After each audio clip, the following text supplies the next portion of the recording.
بسم اللہ الرحمن الرحیم۔ السلام علیکم دوستو، اس ویڈیو میں آپ کو بتاؤں گا کہ بھارت پاکستان سے بدلہ لینے کے لیے کس ملک سے امداد مانگ رہا ہے۔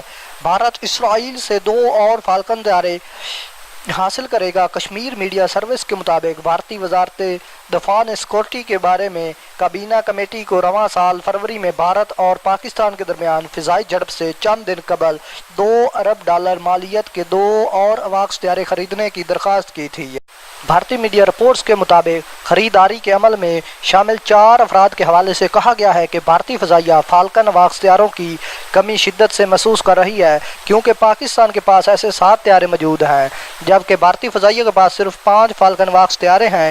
پاکستان اپنے 2 عواقس طیارے 24 گھنٹے شمال اور جنوب میں تعینات رکھتا ہے، جبکہ بھارتی فضائیہ صرف 12 گھنٹے کے لیے ہی ان طیاروں کو شمالی اور مغربی سرحد پر تعینات رکھ پاتی ہے۔ یاد رہے کہ 27 فروری کو پاکستان نے بھارت کا ایک طیارہ مار گرایا تھا۔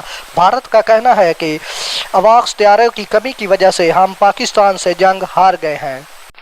تو ناظرین، اگر ہماری ویڈیو اچھی لگے تو بیل کے آئیکن پر کلک ضرور کریں اور ہمارے یوٹیوب چینل انمول موتی کو سبسکرائب کرنا مت بھولیں تاکہ نئی آنے والی ہر ویڈیو آپ دیکھیں سب سے پہلے۔ شکریہ۔